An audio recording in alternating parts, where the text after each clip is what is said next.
president again. More than half of Latinos voted for the Democratic presidential nominee in 2016 and 2020. And this election cycle, the League of United Latin American Citizens is endorsing a candidate for the first time. Our Blessing Iwuchukwu has more.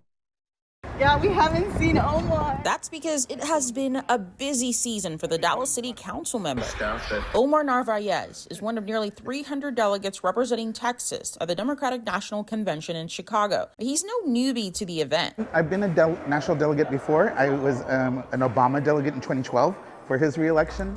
For Jasmine Flores, this is all new territory. This is my first convention that I go to, so one is just taking in the energy from Democrats all over the country.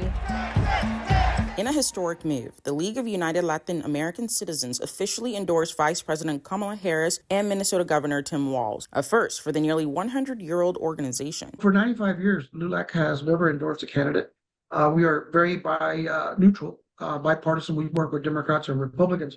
But this year, we thought that the election was so historical in nature. Domingo Garcia is the leader of LULAC. He says there are more than 250,000 members throughout the United States and Puerto Rico. Garcia is currently at the Democratic National Convention and says since their unprecedented endorsement, there's been a notable shift within the community. We believe that LULAC's endorsement, because it's historic in nature, Vice President Harris knows that, and it's continued to make, here I'm in Chicago today, and that's the word of the street. Wow, what's going on? And the fact that Latinos have thrown their weight behind Vice President Harris gives her, a little bit more momentum going into the November election. Are you guys Republican? Data from the Pew Research Center showed in 2016, 28% of Latino voters picked former President Donald Trump in the presidential election. In 2020, that number increased to 36%. Trump has been making inroads with Latino males, primarily with his I'm going to call it military, pro-law enforcement, anti-abortion positions.